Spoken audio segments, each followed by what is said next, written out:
如果有一天你突然发现自己所有的存款通通领不出来，你会怎么办呢？中国的村镇银行爆出了大型金融诈骗案，400亿人民币的存款凭空消失，受害人数高达了40万人。究竟谁是幕后黑手，钱又去了哪里呢？今天就让我们一起来聊聊河南村镇银行吧。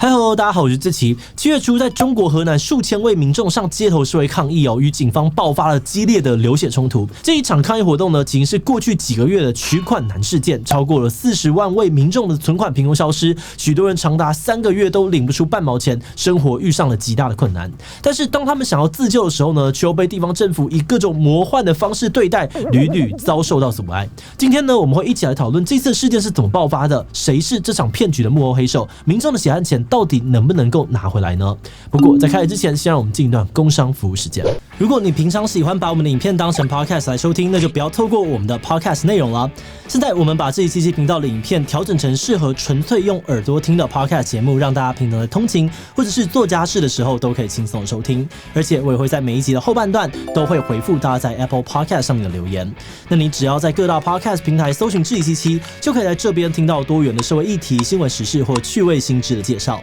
那目前我们固定会在每周1、3、5的晚上7点更新节目。那现在就请大家赶快点击资讯栏的连结去听听看，订阅追踪起来，或是帮忙分享给身边喜欢听 podcast 的朋友吧。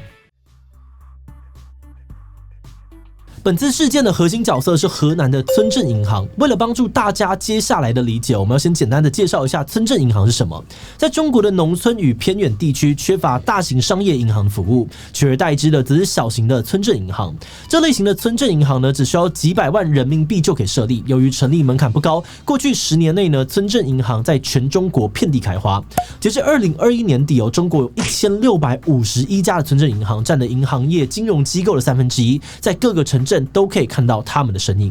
村镇银行通常会提供比行情更高的存款利息或是其他的优惠方案来吸引大家开户，而再加上这几年线上开户越来越盛行，也让村镇银行跨出了地理限制，客户遍布了全中国。不过村镇银行却存在着不少问题由于资本额比较低，有心人士比较容易介入经营，再加上官方的监管相对薄弱，使得部分村镇银行的体质不佳，而这些状况就在今年爆发了一场全国性的危机。4月18日，河南的几间村镇银行，包含了禹州新民生村镇银行、上蔡惠民村镇银行、拓城黄淮村镇银行以及开封新东方村镇银行，无预警发出了系统升级通知，关闭了线上服务，导致存户呢无法提款或转账。有的存户们发现自己的钱拿不出来，开始感觉苗头不对，赶紧跑到实体的银行小领钱。结果工作人员呢竟然不承认线上管道的存款，只让存户登记一些资讯，就把他们打发走了。后来这场风暴越闹越大，涉及的存户超过了40万人，总金额估计高达400亿人民币，也就是将近台币1800亿元，让许多的存户陷入了巨大的恐慌。而为了拿回自己的血汗钱不少外地的存户动员起来，集体上访河南，到银行抗议示威，要求限地取款。没有想到，接下来才是困难的开始。许多的外地存户发现自己的健康码莫名其妙的被红码，有的存户呢在抵达河南或是前往河南路上，发现健康码竟然变红了，但自己没有确诊，也没有来自于高风险地区。而有的外地存户更夸张明明人根本不在河南，在家里吃着火锅唱着歌，健康码突然也红了。而这些民众只有一个共通点，就是他们都是村镇银行事件的受害者，也都在今年上访过河南，有过示威抗议的记录。健康码变成红色之后呢，他们就不能够自由出入建筑或者公共场所，也没有办法在河南当地住宿，只能够选择原地隔离14天，或是直接返回家乡。但是有些被红码的人呢，跑去询问当地的派出所，结果对方竟然表示，只要你返程就给你转成绿码。也就是说呢，红码根本不是防疫的考量，而是有人在背后蓄意操控。而相关事件被揭发之后，引爆了中国网友们怒火，连官方的控评都压不住。许多网友根本无法相信，本该用来防疫的健康码，竟然被当成了控制行动自由的工具。眼看事件呢一发不可收拾，河南当局承认，为了维稳，有官员擅自篡改了民众健康码，阻止外地人来河南抗议，而这些违法的官员也已经遭到惩处了。不过对于存户来说，他们要对抗的可不只是被红码这么简单而已。事件爆发后的这几个月存户们努力抗争，却还是拿不到钱，也没有得到满意的解决方案。他们每一次的抗议示威，几乎呢都是被警方强力的驱离。而在6月底的时候呢，有涉案的银行突然开放网络交易15分钟，部分存户竟然顺利的把钱领出来。而消息一泄露，很多人质疑银行是在偷开后门，让有权有势的客户可以把钱拿走，安全脱身，再度引发了大家的怒火。种种的不满持续累积在7月的时候呢，河南又爆发了一次更大规模的冲突事件。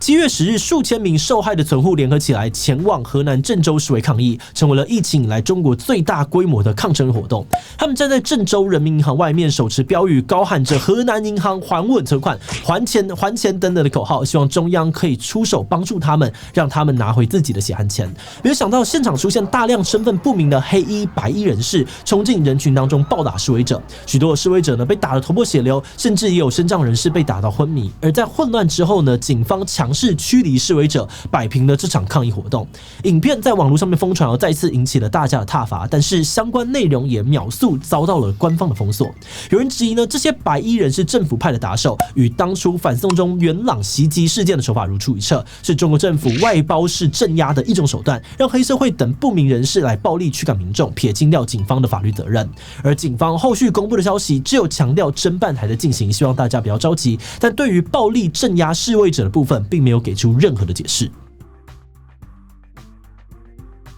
回到案件本身所以消失的400亿人民币到底去哪了呢？根据截稿之前河南警方发布的调查结果，这几间涉案的村镇银行背后都可以追溯到一个隐藏的大股东——河南新财富集团。这个河南新财富集团呢，疑似由犯罪组织把持他们以层层控股的方式渗透了河南、安徽的多间村镇银行。犯罪集团不只操控了这些银行的系统，也利用线上的网络银行、第三方平台呢非法吸金，骗取一般人的存款。而在他们吸到钱之后，会再用这个村镇银行的名义把钱贷款出去，非法的转移这笔资金。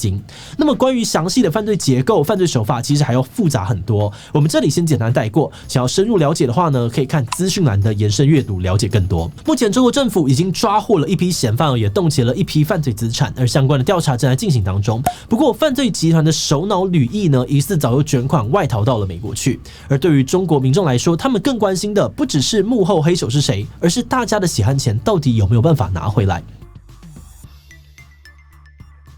关于大家被骗走的钱，涉及到了一个非常关键的问题：这些钱到底是不是合法存款？通常来说，中国民众的存款都会被记录在中国央行的系统之中。但是本次事件部分存户的钱呢，疑似在存进银行系统之前就被犯罪集团挪走了。也就是说，这些钱并没有被国家认定为合法的存款。如果是合法的存款，那就代表国家可能会负起部分的责任，像是透过保险制度提供一定程度的补偿，让人民的财产不至于受损太多。不过，如果官方最终认定存户们的钱不是合法存款，或是认为存户是买到了违法的金融商品，那么问题就会复杂很多了。存户想要讨钱，可能就要透过打官司跟犯罪集团讨回赃款，但是打官司耗时耗力，对于急需用钱的人们恐怕是缓不济急。更不用说，要是犯罪集团已经花掉赃款了，受害的存户恐怕会血本无归。令人头痛的是呢，由于整起事件犯案的这个时间呢长达11年，资金也早就被犯罪集团层层的转手，要厘清每一笔账目的流向以及不同单位的法律责任，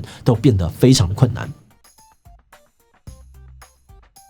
根据我们截稿之前的消息7月11日，河南政府已经宣布将为受害民众提供分批垫付的服务。账目金额在5万人民币以下的民众呢，可以先暂时拿回他们的存款；而超过5万的存户呢，未来则会再陆续的垫付。那虽然事态稍微平息但部分民众仍然并不买单，因为许多人存款都远远超过这个数字，哪一天才能够拿回全部的钱都是未知的。而且在这份公告当中，河南政府将这些钱定义为账外业务客户本金，依然没有说清楚存户们的钱到底是不是合法存款，让大家不太能够接受。而另外一方面，本次事件呢也还有其他的争议，大家一直没有得到满意的解释。像是红码事件，我知道现在仍然有部分的外地存户反映他们的红码没有被解除，而大家也怀疑地方政府那么费心的阻止外地人抗议，是不是官商之间有更多不可告人的秘密？而另外，警方暴力执法的争议到现在也还是没有一个合理的说法，甚至有不少人指控，在抗议结束之后，他们还是不断的受到了警方的骚扰。这次村镇银行的弊案已经让不少民众对银行体制失去了信心，而部分中小型银行呢，疑似也出现了挤兑的情况。外媒则指出随着中共20大进入倒数阶段呢，河南造成的风波必须要立刻止血，否则将会重挫习近平的声誉，影响到连任的可能性。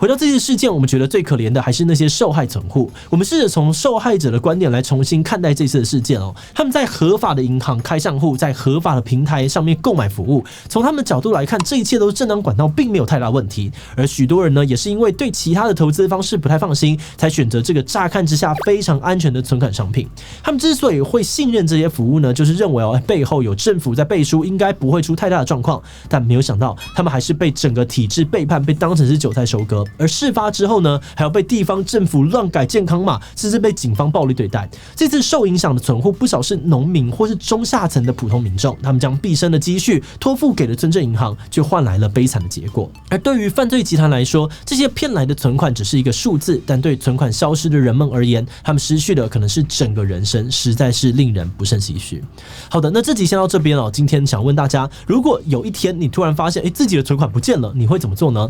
不计一切的代价抗争到底哦，捍卫自己的血汗钱，比交给检调单位处理，相信国家会帮忙讨公道。C 跟媒体爆料，把事情闹大来施压银行、施压政府，滴其他留言告诉我们吧。最后，如果你喜欢今天影片，欢迎分享出去，让更多人知道河南村镇银行发生什么事。此外呢，可以点击这个地方看大翻译运动以及润学的讨论。那么今天的这一期就到这边告一段落，我们就明晚再见喽。